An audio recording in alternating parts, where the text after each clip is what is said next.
This is the view count from Dope or Nope for the last 5 years, where they reached a height of 60 million views and crashed all the way down to 3 million.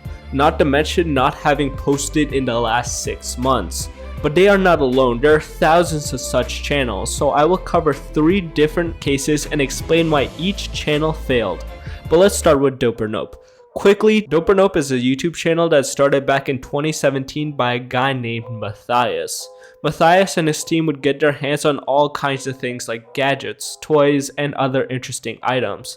They would then try them out and give their honest opinions on whether they were dope, being cool and worth getting, or nope, not so great. They made their reviews funny and entertaining, which helped them to stand out on YouTube.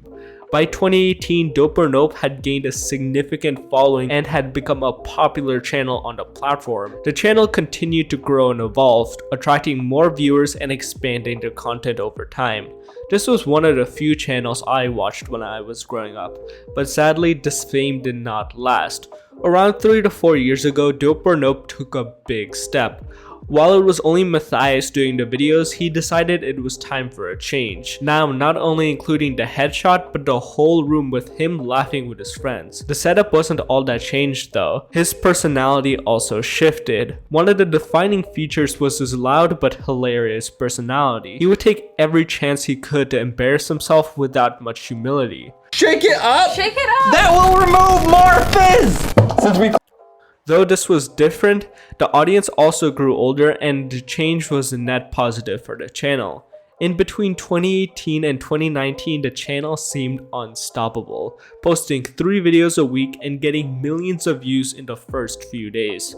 Everyone was having fun and enjoying the content, but this soon changed in 2020. Lockdowns shut down the world, and while this did give rise to some of YouTube's biggest creators, it wasn't so positive for Dope or Nope. Without much explanation, one of the crew members named Michael mysteriously left. While the reason isn't apparent, the result was. Soon after his leaving, Dope or Nope switched rooms again, going into what some would consider a more professional setup. This time, a new member was introduced, Woods. While Michael was ecstatic and jumpy, Woods was just like a Wood, kinda like the cool guy who really doesn't say much. Matthias was slowly revolving around there, and each video you could see his passion for making content slowly depleting. But unlike in 2018, this wasn't maturing, it was plain unenthusiastic content. As soon as the joy started dropping, so did the views.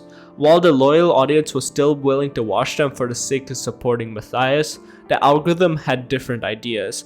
It knew that Dope or Nope will not keep an audience on their platform. The viewers left, so Dope or Nope did just one last video.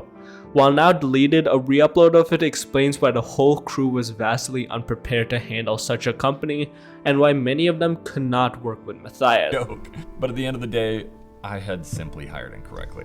I had a culture problem, a skill problem, not a creative problem, not a systems problem. I had a culture problem. So I had a massive choice ahead of me. Either I shut everything down, terminate everyone, and start over with all of the insight and wisdom that I had learned on how to probably run a business correctly, or I would slow down and slowly and methodically dismantle everything until we were left with just the skilled people who wanted to make cool stuff. After ending content on Dope or Nope, he switched to another channel, which is lower budget, but he does seem to have fun and enjoy telling a story. Some channels don't get these happy endings though, and that's where the Creature Hub comes into the story.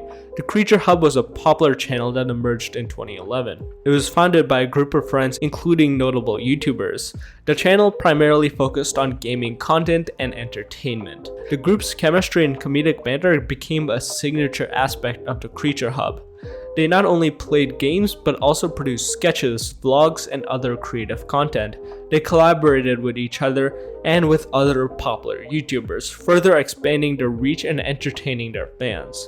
It was the standard 2010s YouTube channel, pranks, gameplay, and just fun. But the 2010s shifted, and most of the things just didn't fit in with the YouTube landscape.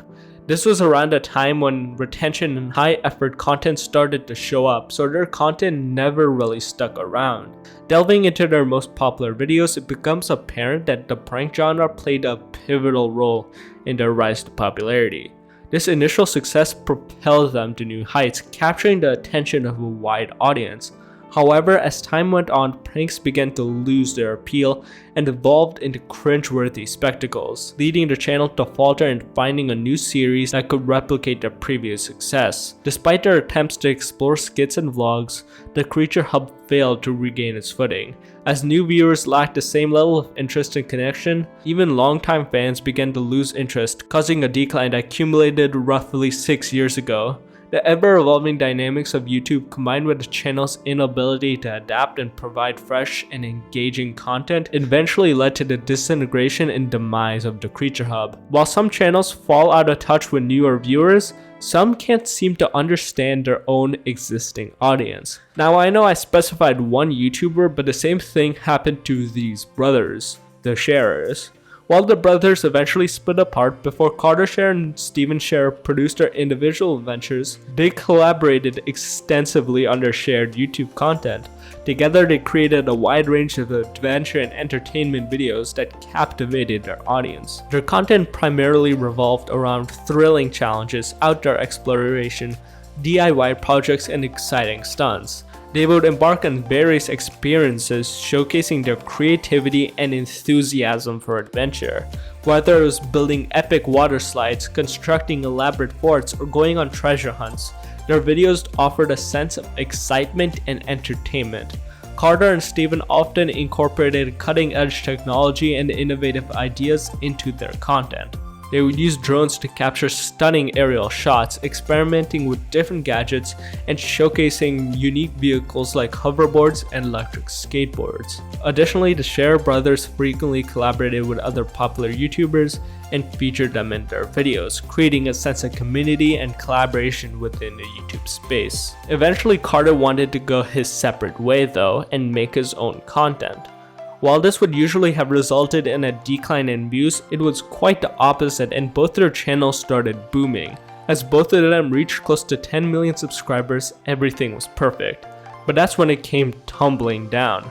With their content tailored to kids, those kids started growing up, and watching something like this in middle school is considered cringe. Some blue one over here. Blue, my favorite color! Ooh, oh yeah. We're not only going to jump these RC cars, but we're going to jump them over that pool. Yeah, this is gonna be crazy. Look how big the pool is. The brothers did not follow their audience though and kept doing what they were doing. Slowly but surely, the views started to decline to the point where it was a struggle to get 1 million views of video.